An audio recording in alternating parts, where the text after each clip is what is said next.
বিহারে কি হয়েছে ভাই? বিহারে হয়েছে এসআইআর, সেখানে মুসলিম সম্প্রদায়ের থেকে অমুসলিম ভাইদের নাম বেশি বাদ গেছে। তাহলে কি আমি খুশি অমুসলিম বিপদে পড়ছে? না, ওটা বলছি না। কিন্তু মেসেজ কি ছড়ানো হচ্ছে? মেসেজ ছড়ানো হচ্ছে মুসলমানদের নাম বাদ দিয়ে মুসলমানদের শেষ করে দেওয়া হবে। তাহলে মেসেজের সাথে বাস্তবের মিল নাই। আপনারা যারা আতঙ্কিত হচ্ছেন এসআইআর নিয়ে, যদি আমার কথা যারা পরিমাণ বিশ্বাস হয়, আমি স্পষ্ট ভাষায় বলছি, আপনাদের বাপ দাদা পূর্বপুরুষরা কি অন্য দেশ থেকে এসেছে? যদি বলেন না, তাহলে ভয় খাচ্ছেন কেন? এটা তো শুধুমাত্র একটা নাটক চলছে দিদি মোদির। আপনাকে এসআইআর আতঙ্কে রেখে দিয়েছে। দৈনন্দিন জীবন যাপনের টাকা, দৈনন্দিন জীবন যাপনের জিনিসপত্রের দাম কোথায় বাড়ছে? দেশটা আস্তে আস্তে জিডিপি থেকে শুরু করে দেশের আর্থিক কাঠামো থেকে শুরু করে কল কারখানা, কারবার, পড়াশোনা, ব্যবসা বাণিজ্য সব কিছু দেশ রাজ্যে ধ্বংস হয়ে যাচ্ছে। এই নতুন একটা ইস্যু দিয়ে এরা মানুষকে ওই দিকে ভুলিয়ে রেখে দেশকে, দেশের মানুষকে ভোটের রাজনীতিতে এরা লুটতে চাইছে। এসআইআর কি নতুন হচ্ছে? স্বাধীনতার পর থেকে আরো 13 বার হয়েছে। মনে রাখবেন, কেন্দ্র সরকার এসআইআর কে সামনে রেখে মুসলমানদের বাধ্যব এই ভয় দেখিয়ে হিন্দু ভাইদের ঘরে খুশি করে ভোট নিতে চাইছে। ঠিক রাজ্য সরকার খুব শিগগিরই দেখবেন বিজেপির ভয় দেখে যেমন আলেমুল আমাদের ঘরে, ইমামদের ঘরে ভাড়াটিয়া দালালগুলোকে নামিয়েছিল, এই এসআইআর কে সামনে রেখে কিছু আলেম উলামা, কিছু সবাইকে বলবো না, যারা রাজ্য সরকারের বিগত দিন থেকে ভাড়াটিয়া হয়ে আছে, আবার অনেকে বেরিয়ে চলেও আসছে, তাদেরকে সাধুবাদ জানায়, আবার নতুন করে নামিয়ে এসআইআর এর ভয় দেখিয়ে এই 26-এর তরিকে পার করার জন্য চেষ্টা করবে যে এসআইআর বাদ চলে যাবে, আমাকে বাঁচাও, আমাকে রাখো, দিদি না থাকলে কিছুই হবে না, দিদি না থাকলে। আরে আপনারা জানেন এই এসআইআর কে রাজ্যে যে ঘটবে, যে করতে গেলে যে খরচ আছে, এই খরচকে সামনে রেখে রাজ্য সরকার 321 কোটি টাকা বাজেট করেছে, যাতে করে এই রাজ্যে এসআইআর হবে যখন খরচ তো লাগবে, ওই খরচটা রাজ্য সরকার বাজেট কত করেছে? 321 কোটি। রাজ্য সরকারও তো এসআইআর এর জন্য খরচ করছে, বাজেট করছে। তাহলে সেই রাজ্য সরকার আমাদেরকে নিয়ে শুধুমাত্র ভোটের জন্য বোকা বানাচ্ছে, ছিলিবিলি খেলছে। এসআইআরটা কি?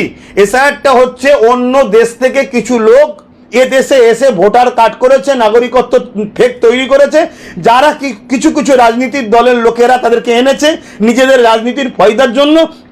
তাদেরকে এসআইআর এর আওতায় এনে তাদের নামগুলোকে বাদ দিয়ে প্রকৃত যারা দীর্ঘদিন ধরে দেশে বসবাস করছে তারা থাকবে, তারা ভোট দেবে, তারা অধিকার পাবে, তাদের দৈনন্দিন জীবন যাপনের চাওয়া পাওয়া সব যারা ভারতীয় তারা পাবে।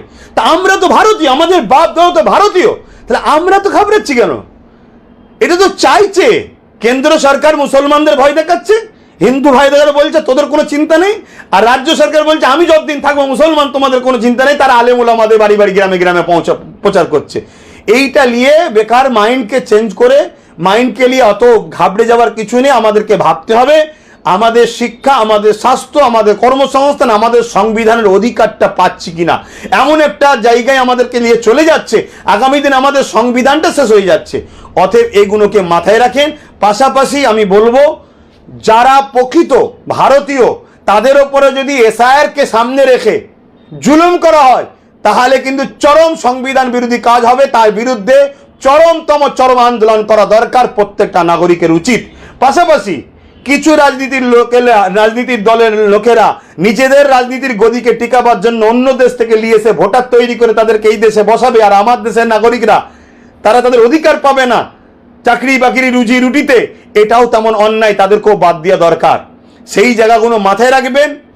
আমি আবার বলছি, বিহারে মুসলিমের থেকে অমুসলিম বাদ গেছে কেন? আমার দেশ থেকে মুসলমানরা অন্য দেশে স্বাধীনতার আগে থেকে দেশভাগের সময় যারা চলে গেছে, যারা থাকা তারা রয়ে গেছে, নতুন করে কেউ আসেনি। কিন্তু অন্য দেশ থেকে নতুন করে আসছে, সেটা মুসলিম নেই অমুসলিম, এটা মাথায় রাখবেন। তাই আপনাদের ঘরে বোকা বানাবার একটা ষড়যন্ত্র চলছে। আমি মুসলিম ভাইদের বলবো এই ফাঁদে পা দেবেন না।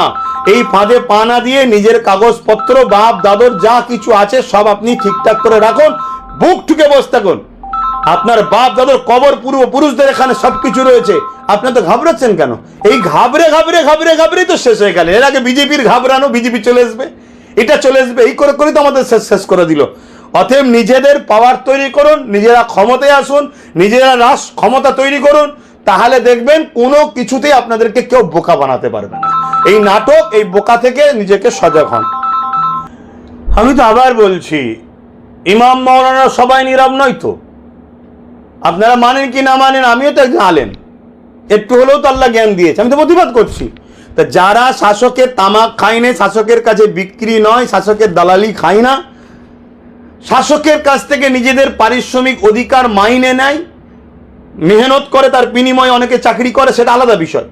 কিন্তু যারা ভাড়াটিয়া নয় তারা কিন্তু প্রতিবাদ করছে। আর এই যারা ভাড়াটিয়া তারা নীরব থাকার কারণ একটা, আমি একটা কথা বলি যে আমার রাজ্যের মুসলিম সম্প্রদায়ের একটা বড় অংশ দূরে ভালো দেখে কাছে পাওয়ার এসে গেছে, কাছে দেখতে পায় না। অতএব রাজ্য সরকারের জুলুম অন্যায়কে দেখে এরা চুপ থাকে, কেন রাজ্য সরকার এদেরকে খরিদ করে রেখেছে। অতএব রাজ্য সরকার যত জুলুমি করুক এরা কখনো কথা বলবে না। তাই পুরো রাজ্যে যেভাবে মুসলিমদের ওপরে অত্যাচার হচ্ছে, মুসলমানকে দিয়ে টিএমসিকে দিয়ে খুন হচ্ছে, আবার কিছু উগ্রবাদী হিন্দুত্ব যে সংগঠন রয়েছে, লোক রয়েছে, তাদের ঘরে বিভিন্ন জায়গায় যেভাবে মুসলমানকে হত্যা করা হচ্ছে, এ নিয়ে রাজ্যের আলেম উলামা যারা রাজ্য সরকারের কাছে বিক্রি, তারা চুপ থাকার পিছনে কারণ একটাই, এরা রাজ্য সরকারের ভাতা পায়, এরা বিক্রি। সরকার এদেরকে কথা বলতে বললে বলবে, নাই বলবে না। দেখলেন না ওয়াকফ আন্দোলনের বিষয়টা, যেই বললো রাজ্য আন্দোলন চলবে না, সব চুপ। কোথায় গেল আন্দোলন? চুপ সব। তাহলে সেইগুলো এরা বলবে না। অতএব সাধারণ মানুষকে বুঝতে হবে যে আপনার যে ইমাম, আপনার যে মৌলানা, আপনার যে আমির, আপনার যে হজরত, আপনার যে শায়েখ, আপনার যে পীর, আপনার যে মুর্শিদ, আপনি যাকে পথ প্রদর্শক রাহবার বলে মানছেন, সে শাসকের কাছে বিক্রি নয় তো? যদি বিক্রি হয় সে তো তার রুজি রুটি পকেট ভরে নিচ্ছে, জায়গা তৈরি করে নিচ্ছে। আপনারও আপনার বাচ্চার ভবিষ্যৎটা কি আপনাকে ভাবতে হবে। এটা আমার কমকে বলবো, এটা ভাবুন, দেখুন সমাজের বুকে কি হচ্ছে। আর সবচেয়ে বড় কথা, মুসলিম সম্প্রদায় তো বেশিরভাগ গরিব আর একেবারে নিচু গ্রাম্য এলাকার মানুষ, তাদের কাছে ঠিকভাবে আলোও যায়নি, শিক্ষা থেকে শুরু করে আর এই দুনিয়াবি ইলেকট্রিক মোবাইলের যে আলো, তাই তারা এতটা বুঝে উঠতে পারছে না। আর এদেরকে এই নিরীহ মানুষগুলোকে এই আলেম ওলামা দিয়ে শাসক ভয় দেখিয়ে বারবার নিজের রুটি ছাঁকছে রাজনীতির। এই খপ্পর থেকে মানুষকে বেরিয়ে আসতে হবে। সে দীপু দাস হোক দাদা, আর যেই হোক, বাঙালিদের ওপরে বিভিন্ন রাজ্যে দীর্ঘদিন জুলুম হয়ে আসছে। আর এই জুলুমটা রাজ্য সরকার 21শে জুলাই থেকে মুখ খুলেছে শুধুমাত্র নিজের বাঙালি সিম্পেথি দেখিয়ে ভোটটা নেবার জন্যে। রাজ্য সরকার যদি প্রকৃত বাঙালি দরদি হতেন, তাহলে ইউসুফ পাঠানকে অন্য রাজ্য থেকে নিয়ে এসে এমপি করতে হয়, কীর্তি আজাদকে রাজ্যসভা সংসদ করতে হয় অন্য রাজ্য থেকে, অবাঙালিকে নিয়ে এসে, সত্যকান্ত সিনহা নাকি একজন আছে, তাকে নিয়ে এসে আসানসোলে সম্ভবত কোন জায়গায় এমপিতে দাঁড় করাতে হয়। অতএব এটা শুধুমাত্র বাঙালি সিম্পেথি নিয়ে বাঙালিদের ভোটটা 26-এ নিতে হবে, তাই মুখ্যমন্ত্রীর একটা ভাষণে বলতে হয় করবো, লড়বো, আন্দোলন করব।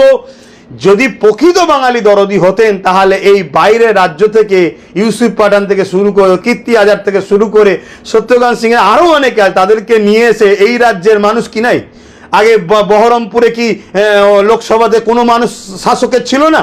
সে তার দল থেকেই দিক না, না, এগুলো শুধুমাত্র বাঙালি দরদি দেখিয়ে বাংলার ভোট নিতে হবে। দ্বিতীয় একটা প্রশ্ন মনে রাখতে হবে, মানুষকে ভাবতে হবে, বিজেপি নাকি বাংলাকে দখল করবে। আরে যদি সত্যি বিজেপি বাংলাকে দখল করতে চায়, তাহলে বাঙালিদের বিরুদ্ধে লাগে। বিজেপি বাঙালির বিরোধী করে টিএমসিকে ইস্যু করে দিচ্ছে, দাদা দিদিকে ইস্যু করে দিচ্ছে 26-এর জন্য।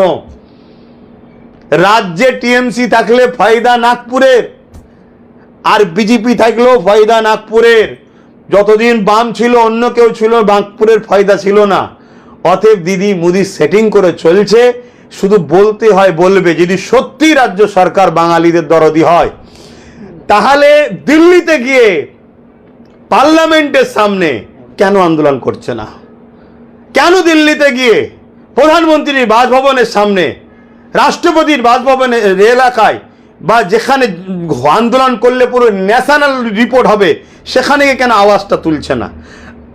আমার রাজ্যে শুধুমাত্র পাড়ায় পাড়ায় ঘুরে বাঙালি সিম্পেথি নিয়ে 26-এর ভোটটা নেবে, এদের সঙ্গে বাঙালিদের কোনো দরদ নাই। যদি সত্যিই বাঙালি দরদি হতো, তাহলে দিদি এই ঘোষণাটা দিচ্ছে না কেন? যত বাঙালি আছো ফিরে চলে আসো। আর আমার রাজ্যে যারা অবাঙালি আছো, ভাই কিছু মনে করো না, তোমার রাজ্যে সিএমদের কাছে তোমরা যে বলো, জুলুম বন্ধ করতে, আবার ফিরে আসবে, না হয় তোমরা তোমার রাজ্যে ফিরে যাও।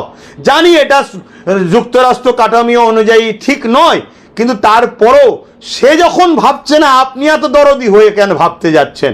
আপনার কাছে আপনার রাজ্যের বাঙালিরা আগে নয়? যারা আপনাকে ভোট দিয়ে জিতায় তারা আগে নয়?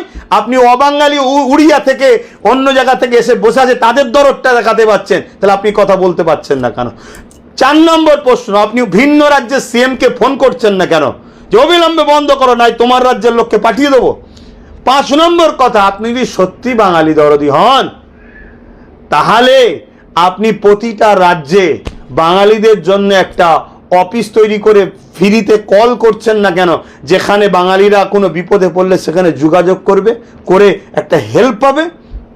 এটা শুধুমাত্র রাজ্য সরকার বাঙালিদের ইস্যুকে সামনে রেখে ভোট নিতে চাইছে। আর এই ইস্যুটা তৈরি করে দিয়েছে দাদা তার ছোট বোন দিদির জন্য, অর্থাৎ বিজেপি এর জন্য, রাজ্য সরকারের জন্য ইস্যুটা তৈরি করে দিয়েছে।